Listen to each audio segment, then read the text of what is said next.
తెలంగాణలో Jubilee hills ఉప ఎన్నికల సమరం కాకరేపుతోంది. అధికార ప్రతిపక్షాల మధ్య మాటల యుద్ధమే కొనసాగుతోంది. కాంగ్రెస్ తోటి అభివృద్ధి సాధ్యమని హస్తం పార్టీ నేతలు చెబుతుంటే బీఆర్ఎస్ వస్తేనే సంక్షేమ ఫలాలని గులాబీ నేతలు అంటున్నారు.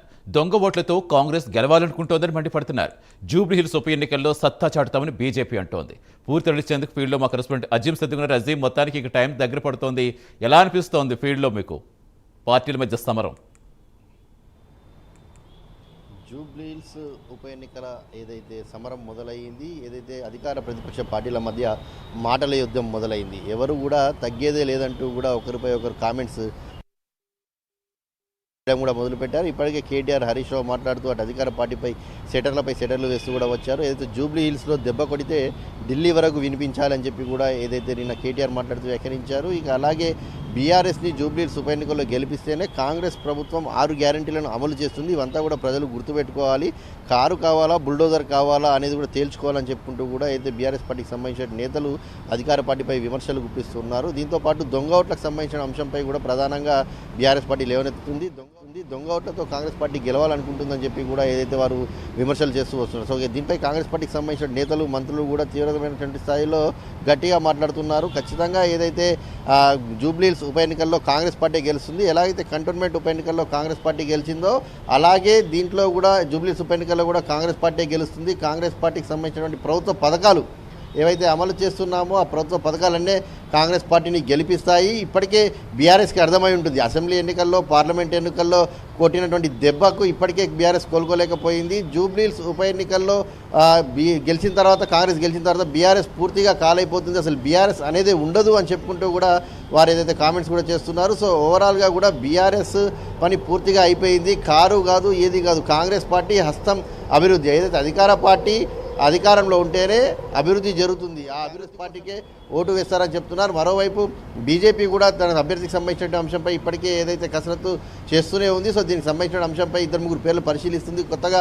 బీసీలకు సంబంధించినటువంటి అభ్యర్థిని పెట్టాలని చెప్పి కూడా వాళ్ళు డిసైడ్ చేస్తున్నట్టు కూడా వార్తలు వినిపిస్తున్నాయి. సో ఓవరాల్గా 3 పార్టీల మధ్య ప్రధానంగా పోటీ ఉంటుంది. ఇందులో అధికార పార్టీ, ప్రధాన ప్రతిపక్ష పార్టీ మధ్యన ఎక్కువ పోటీగా ఉండేటువంటి అవకాశం ఉంటుంది. ఇప్పటికే కాంగ్రెస్ పార్టీకి సంబంధించిన నేత పొన్నం ప్రభాకర్ మాట్లాడుతూ కూడా సెంటిమెంట్ రగిల్చడానికి బీఆర్ఎస్ పార్టీ ఎక్కువగా ప్రయత్నిస్తుంది. పాపం మాగంటి గోపీనాథ్ భార్యతో ఆర్టిఫిషియల్గా ఏడిపించేటువంటి ప్రయత్నం చేస్తున్నారు. ప్రతి స్టేజ్ మీద కూడా నువ్వు ఏడవాలమ్మా, సెంటిమెంట్ రావాలంటే తప్పదమ్మా అన్నట్టు కూడా వాళ్ళు కావాలనే ఏడిపిస్తున్నట్టు కూడా కాంగ్రెస్ పార్టీకి సంబంధించిన నేతలు ఏదైతే కామెంట్స్ చేశారో దీనిపై బీఆర్ఎస్ కూడా ఏదైతే ఫైర్ అయ్యింది, ఆడబిడ్డను పట్టుకోలే అంటే మాటలు అంటారా అని చెప్పుకుంటూ కూడా వారు ఇప్పటికే ఫైర్ అవుతున్న పరిస్థితి మనకు కనిపిస్తుంది. ఇక బీజేపీ అయితే ఇంకా అభ్యర్థి వేటలోనే ఉంది కాబట్టి వారు అభ్యర్థి దిగిన తర్వాత పార్టీకి సంబంధించిన నేతలందరూ కూడా బూత్ లెవెల్ మీటింగ్లు, అలాగే కేంద్ర మంత్రులు అందరూ కూడా ప్రచారానికి వచ్చే అవకాశం ఉంటుంది. వారు కూడా అటు అధికార పార్టీపై తీవ్రమైన స్థాయిలో విమర్శలు చేసుకుంటూ ముందుకు వెళ్ళే అవకాశం ఉంటుంది. ఎందుకంటే అటు కేంద్రంలో బీజేపీ ఉంది, ఇక్కడ కూడా బీజేపీని గెలిపియండి, అప్పుడే కాంగ్రెస్ పార్టీ ఖచ్చితంగా అమలు చేస్తుంది పథకాలు అన్నట్టు కూడా ముందుకు వెళ్ళే అవకాశం ఉంటుంది. కాబట్టి 3 పార్టీలు కూడా ఒకరిపై ఒకరు తమ హస్త్రాలను అయితే ఇప్పటికే ఉపయోగిస్తున్నారు. అయితే నామినేషన్ల ప్రక్రియ కూడా ఇంకా ఉంది కాబట్టి ముందు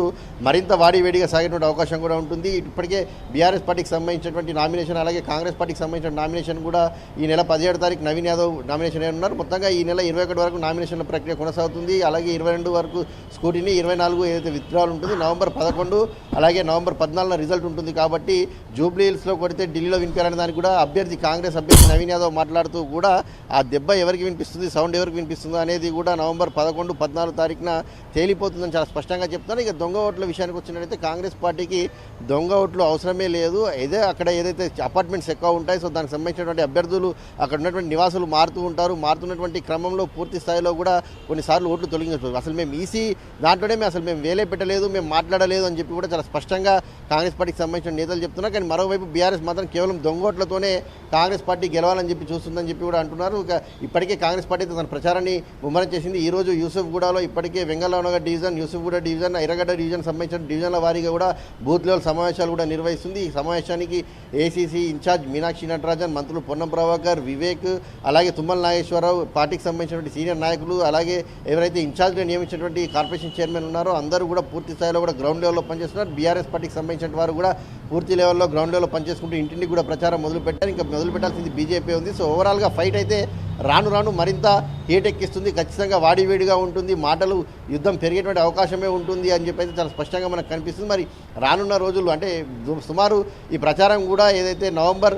9-10 తారీఖు వరకు కొనసాగేటువంటి అవకాశం ఉంటుంది కాబట్టి మరి ఆ వరకు ఈ మాటల వేడి ఇంకా ఎలా ఉంటుందో, దాని ప్రభావం ఎలా ఉంటుందో ఇప్పటికైతే ఎవరు తగ్గేదే లేదంటున్నారు. కాబట్టి ఎలాంటి కామెంట్స్ మున్ముందు ఇంకా వస్తాయనేది మాత్రం చూడాల్సి ఉంటుంది సతీష్. అంటే అజీం ప్రధానంగా కాంగ్రెస్లో సీటు రాని వాళ్ళు ఎవరైతే వాళ్ళ మధ్య ఇంటర్నల్ ఇష్యూస్ అన్ని సమస్యపోయినట్టే అసలు బొంతు రామ్మోహన్ పరిస్థితి ఏంటి?